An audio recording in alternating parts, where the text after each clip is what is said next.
ಸುಳ್ಳು ಆರೋಪವನ್ನ ಹೊರಿಸಿ ಕ್ರೈಸ್ತ ಸನ್ಯಾಸಿಯರನ್ನ ಬಂಧಿಸಿ ಜೈಲಿಗಟ್ಟಿದ್ದ ಛತ್ತೀಸ್ಗಢದ ಸರ್ಕಾರದ ರಾಜಕಾರಣವನ್ನ ವಿರೋಧಿಸಿ ಕ್ಯಾಥೋಲಿಕ್ ಸಭಾ ಮಂಗಳೂರು ಪ್ರದೇಶ ನೇತೃತ್ವದಲ್ಲಿ ಮಂಗಳೂರಿನ ಮಿನಿ ವಿಧಾನಸೌಧದ ಬಳಿ ಪ್ರತಿಭಟನೆ ನಡೆಸಿದರು.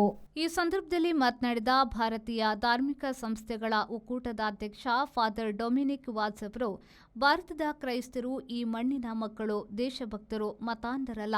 ಒಂದು ಕೈಯಲ್ಲಿ ಬೈಬಲ್ ಹಿಡಿದುಕೊಂಡು ಇನ್ನೊಂದು ಕೈಯಲ್ಲಿ ಸಂವಿಧಾನವನ್ನ ಹಿಡಿದು ಈ ದೇಶವನ್ನ ಅಪಾರವಾಗಿ ಪ್ರೀತಿಸುವವರು ಎಂದು ಹೇಳಿದರು. ಭಾರತದ ಮಕ್ಕಳು ಮತ್ತು ಇವತ್ತು ಈ ಭಾರತವನ್ನು ಪ್ರೀತಿಸುವ, ಭಾರತದ ಎಲ್ಲ ಪ್ರಜೆಗಳನ್ನು ಪ್ರೀತಿಸುವ, ಪ್ರತ್ಯೇಕವಾಗಿ ನಿರ್ಗತಿಕರು, ಬಡವರು ಇವರೆಲ್ಲರನ್ನು ಪ್ರೀತಿಸುವ ಈ ಕ್ರೈಸ್ತರ ಮೇಲೆ ದೌರ್ಜನ್ಯವಾಗುತ್ತದೆ. ಇದು ನಮಗೆಲ್ಲರಿಗೆ ನೋವಿನ ಸಂಗತಿ. ನಾಳೆ ಅಲ್ಲಿ ಆಯಿತು, ನಾಳೆ ಇಲ್ಲಿ. ನೋಡಿ, ನಾನು ಚಿಕ್ಕವನಿದ್ದಾಗ ಎಷ್ಟು ನಾವು ಸಂತೋಷದಿಂದ ಪರಸ್ಪರ ಐಕ್ಯತೆಯಿಂದ ಬಾಳುತ್ತಿದ್ದೆವು, ನಿಮಗೆಲ್ಲರಿಗೆ ಗೊತ್ತಿದೆ. ಇಲ್ಲಿ ಹಿರಿಯ ಪ್ರಾಯದವರು ನೀವು ನೋಡಿದರೆ ಎಷ್ಟು ಅನ್ಯೋನ್ಯತೆಯಿಂದ ಹಿಂದೂ, ಮುಸ್ಲಿಂ, ಕ್ರೈಸ್ತರು ಪರಸ್ಪರ ಮನೆಗಳಿಗೆ ಹೋಗಿ ಎಲ್ಲರೂ ಪರಸ್ಪರ ಎಲ್ಲರ ಹಬ್ಬ ಹರಿದಿನಗಳಲ್ಲಿ ಭಾಗವಹಿಸಿ ಚರ್ಚ್ಗಳಿಗೆ ಬಂದು ಅವರ ಸಮಾರಂಭಗಳಿಗೆ ನಾವು ಹೋಗಿ ಎಷ್ಟು ಸಂತೋಷದಿಂದ ನಾವು ಬಾಳುತ್ತಿದ್ದೆವು. ಇವತ್ತು ಈ ವಿಷದ ಬೀಜ ಏಕೆ ಮೊಳಕೆ ಹೊಡೆದಿದೆ ಇಡೀ ಭಾರತದಲ್ಲಿ ನಾವು ನೋಡುತ್ತೇವೆ. ಆದ್ದರಿಂದ ನಮಗೆ ಇವತ್ತು ಇದೆಲ್ಲ ನೋವು ತಂದಿದೆ. ನಾವು ಈ ವಿಷದ ಬೀಜವನ್ನು ಬಿತ್ತಿಲ್ಲ, ನಾವು ಎಲ್ಲರನ್ನೂ ಇವತ್ತು ಸಹ ಗೌರವಿಸುತ್ತೇವೆ. ಮಂಗಳೂರಿನ ಸೈಂಟ್ ಅನ್ನಾ ಪ್ರಾವಿಡೆನ್ಸ್ನ ಸಿಸ್ಟರ್ ಸವೆರಿನ್ ಮೆನೇಜಸ್ ಅವರು ಮಾತನಾಡಿ, ಕ್ರಿಶ್ಚಿಯನ್ ಸಂಸ್ಥೆಗಳು ಜನರ ಶಿಕ್ಷಣ, ಆರೋಗ್ಯ ರಕ್ಷಣೆ ಮತ್ತು ಸಾಮಾಜಿಕ ಉನ್ನತಿಯೊಂದಿಗೆ ಅತ್ಯಂತ ದುರ್ಬಲರ ಸೇವೆ ಮಾಡುತ್ತಿದೆ ಎಂದು ಹೇಳಿದರು.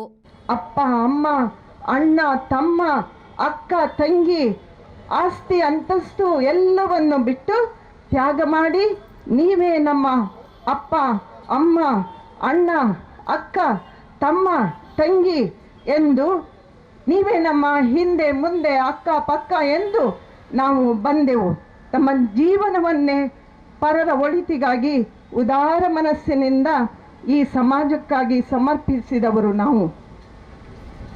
ಪ್ರಿಯರೇ, ನೀವು ನಮ್ಮನ್ನು ಅಶಿಕ್ಷಕಿ, ಅಮಾಯಕಿ, ಅಬಲೆ, ಮಂದಬುದ್ಧಿ, ಪೊಟ್ಟಿ ಅಂತ ತಿಳಿಯಬೇಡಿ. ನಾವು ಬೆಳಕಿನ ಕಿಡಿ, ಜ್ವಾಲೆಯಂತೆ ಉರಿಯುವ ಶಕ್ತಿ ನಮಗಿದೆ. ಬೇಟಿ ಪಡಾವೋ, ಬೇಟಿ ಬಚಾವೋ ಎಂದು ಹೇಳಿ ಭಾರತ ಮಾತೆಯ ಬೇಟಿಗಳನ್ನೇ ಬೇಟೆಯಾಡುವ ಜನರೇ ನೆನಪಿನಲ್ಲಿಡಿ. ನಾವು ಹೆದರುವ, ಬಿಲದಲ್ಲಿ ಅಡಗುವ ಇಲಿಗಳಲ್ಲ, ಹೆದರಿಸುವ ಹುಲಿಗಳೂ ಅಲ್ಲ.